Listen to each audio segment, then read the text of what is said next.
Então, doutor Carlos Felipe Cavalcante Carvalho, psiquiatra, muito bom dia, prazer tê-lo com a gente. Bom dia, é um prazer também, eu agradeço a todos a oportunidade, né? Espero poder contribuir aí, fornecendo informações aí. Muito obrigado. Muito obrigado, a gente é que agradece, sei que estamos interrompendo inclusive o seu trabalho aí, mas também o que o senhor vai dizer aqui será de grande utilidade para milhares de ouvintes e telespectadores, então uma coisa compensa a outra, mas pelo incômodo eu peço desculpas e já vou perguntando de pronto. Mais de 50 milhões de pessoas em todo o mundo, doutor Carlos, vivem com demência. E a gente ultimamente está esquecendo umas coisas, esquece. Mas como é que tá acontecendo comigo? E aí é aquela confusão. Onde é que é o limite daquilo que seria, aspas, normal e onde começa a demência, doutor? Olha, isso é, assim, realmente, assim, é uma coisa... Às vezes, nos casos limítrofes, assim, é difícil a gente estabelecer esse limite. Mas uma boa regra básica é a gente ver o funcionamento da pessoa, da rotina dela, que ela está acostumada a fazer, os compromissos, do que ela dá conta, e a partir de um determinado momento, ela começa a não conseguir mais desempenhar essas mesmas funções. Então, isso pode ser um sinal de alerta, assim, né? E uma coisa importante também, Darcio, em relação à idade, né? Os casos de demência, assim, em jovens, tudo, é muito raro. Então, praticamente, quando a pessoa jovem chega com queixa de memória, tudo, a gente nem pensa nisso, assim. É mais para a pessoa que está acima dos 60, 55, 65, porque conforme aumenta a idade, aumenta o risco, né, da pessoa ter esses problemas de memória, né, e a gente pensar no diagnóstico de demência, né. Então, temos que considerar a idade também. Ok, né? é um fator aí determinante para isso, então, e raramente isso aconteceria. Raramente isso aconteceria com alguém até que idade, doutor Carlos? Olha, assim, abaixo dos 55, é difícil, é muito difícil. A gente pensa em outras razões, assim, por exemplo, às vezes um quadro depressivo, ansioso, um estresse, também pode prejudicar a memória, prejudicar o desempenho da pessoa, né? Quais são, o que a pessoa faz ou fala que pode fazer a família supor, olha, isso pode ser uma demência? Sim, olha, é importante a gente... Tudo hoje em dia, assim, na medicina caminha para a questão da genética, né? Então, do mesmo jeito que às vezes o cardiologista fala, se você tem histórico na família de infarto, então precisa já começar a fazer prevenção. Aqui vale a mesma lógica também. Se a pessoa já tem na família quadro de demência, de declínio cognitivo, então é importante prestar atenção como anda a memória dessa pessoa, como anda a atenção dela, como uma coisa também que a demência pode atingir, assim, é a fluência verbal, é aquela questão da gente não lembrar muito o nome das coisas, começar a não conseguir manter aquela mesma fluência verbal, né? Então, essa questão da genética e os problemas de memória, que a gente fala da memória recente, que é aquela memória que a gente usa para o nosso trabalho do dia a dia. Por exemplo, hoje eu tenho que passar no mercado e pegar isso, aquilo. Na semana que vem eu tenho esse compromisso, ou então ontem alguém me deu um recado. Essa memória recente, de fato recente, ela é a que mais é afetada, né? Assim, então, se a pessoa está começando a ter muitos desses esquecimentos de fatos recentes, né, do dia a dia, aí talvez, junto com uma genética, já tem história na família, aí muitas vezes é bom procurar, né, fazer uma avaliação, é bom procurar investigar, né? Feito um computador que vai sendo carregado de informações e chega uma hora que ele tem dificuldade, o processador do computador tem dificuldade, às vezes, de buscar uma informação ali armazenada de tanta informação que tem lá dentro e tal. Então, pergunto ao senhor, nunca, com certeza, o ser humano teve tanta informação disponibilizada e provavelmente nunca absorveu tanta informação ao mesmo tempo. Isso pode também levar a supor que o sujeito esteja dentro de um quadro de demência. Eu estou vendo assim, doutor. Nesse tempo de pandemia, eu estou vendo muita gente relatar: nossa, eu estou me esquecendo das coisas, estou esquecendo, às vezes eu preciso de uma informação, de um nome, eu tento lembrar, não consigo na hora.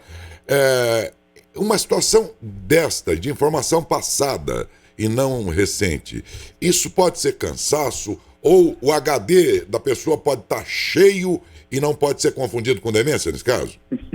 Sim, você levantou um ponto importante, viu, Décio? Porque, assim, o volume de informações é muito grande, né? E há uma pressão, assim, que a gente tem sempre que lembrar de tudo, tem que resolver tudo, como, que nem você falou, como funcionar como um computador, assim. Então, a gente tem que sempre ponderar, assim, se não é pelo estilo de vida. Às vezes a pessoa está numa rotina muito puxada, está fazendo hora extra, está fazendo mais compromissos, então está exigindo mais desse HD, né? E aí pode ter esses problemas de memória, sim. Então, não é todos esses problemas assim que a gente já pode caracterizar como uma demência, não, viu? Às vezes, uma boa recomendação assim de mudança de estilo de vida, dormir melhor, diminuir um pouco o volume de trabalho, isso pode ajudar bastante também, viu? A estimativa da Organização Mundial de Saúde é de que 152 milhões de pessoas serão afetadas por isso até 2050. É um mal dos tempos modernos ou a demência sempre existiu, doutor? Olha, eu diria as duas coisas, assim, mas como o ser humano está vivendo cada vez mais, ela está ficando cada vez mais evidente. A gente diz assim, ó, eu sempre faço essa comparação, por exemplo, como se os órgãos do nosso corpo tivessem um prazo de validade. Aí eu dou o exemplo, por exemplo, o nosso olho, né? Assim, eu tenho um colega oftalmologista que ele falou, o olho nosso humano é para durar 50 anos, né? Acima de 50 anos, 60 anos, a incidência de catarata, né, assim, que é uma das maiores razões de cegueira, aumenta muito, né? É como se aquela lente do cristalino tivesse uma duração. E como que a gente resolve isso? Abre e troca. Só que o nosso cérebro, né, será que ele está preparado para viver 70, 80, 90 anos, né? E essas pessoas que chegam nessa idade bem, o que elas fazem, né? E as que não chegam bem, o que elas fazem? Então, a OMS assim está chamando atenção para que assim a população está envelhecendo e existe uma doença neurodegenerativa, quer dizer que ela é progressiva, que é o Alzheimer, a demência vascular, que ela se manifesta nessas décadas finais da vida, né? E como é um problema de saúde pública, como o aumento do número de idosos é muito grande, o homem está vivendo mais, e é um processo que não tem cura. O que a medicina sabe hoje é assim, tentar retardar isso através de medicamentos, terapias específicas. Então, o foco assim, principal é a gente ter um estilo de vida para que a gente conserve melhor o funcionamento do nosso cérebro, né? E existem evidências assim, científicas assim, que uma pessoa, por exemplo, que tem uma atividade física, assim, pelo menos umas 3, 4, 5 vezes na semana, ela assim, diminui assim, bastante o risco dela ter um quadro de demência quando ela chegar lá nos 60, 70, 80 anos. Assim como outras atividades também. Você aprender uma outra língua, palavras cruzadas, Parece até brincadeira, mas palavra cruzada tem artigo científico que mostra que tem um benefício, né? As questões da dieta, aquela dieta mediterrânea, né? Que com o consumo de castanhas, de nozes, de azeite, também tem ajuda a preservar o funcionamento do nosso cérebro, né? Então, é uma doença que vai aumentar, né? E a OMS precisa, assim, estimular para que novas, assim, atividades, que o poder público também, assim, procure novas intervenções para minimizar o impacto de tudo isso, né? Finalmente, doutor Carlos Felipe Cavalcante Carvalho, psiquiatra com quem nós estamos conversando, ele pertence aos quadros da H-Saúde, né? E eu pergunto aqui finalmente ao senhor o seguinte: a demência por si só leva a óbito ou ela oportuniza outras doenças que poderão depois ser fatais? Olha, com a progressão, assim, a pessoa, ela começa a ficar desorientada no tempo, começa a não lembrar, por exemplo, é comum às vezes a queixa assim, a pessoa acabou de almoçar, fala, eu não almocei, esquece a data, começa a esquecer os familiares, e isso, assim, ela predispõe ela a ter outros quadros, assim, da velhice, né? Quadros infecciosos, infecção de urina, de pneumonia, porque ela fica também mais tempo, assim, sem movimento, né? Fica mais tempo parada, assim. Então, predispõe a outras doenças clínicas que acabam levando ao óbito. Né? Ok. Bom, já vimos que pela alimentação, atividade física, há meios de protelarmos ou então até evitarmos uma situação de demência. Levem em conta também, segundo eu pude entender, então, a questão genética. Também veja aí, não é, doutor, se tem algum caso na tua família, e depois já vai...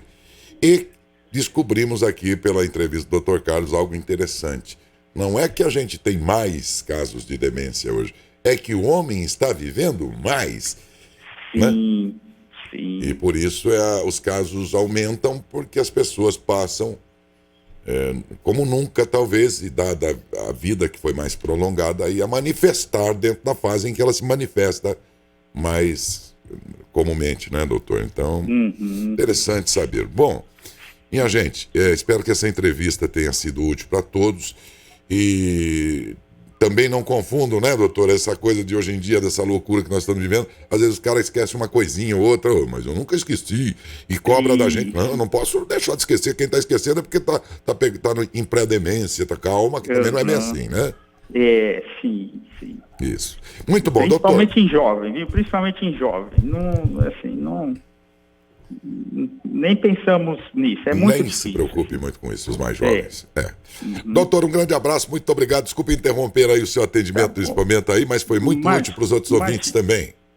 Imagina, é um prazer. Muito obrigado. Muito obrigado ao senhor, muito obrigado. Simpático, doutor Carlos Felipe Cavalcante Carvalho, psiquiatra.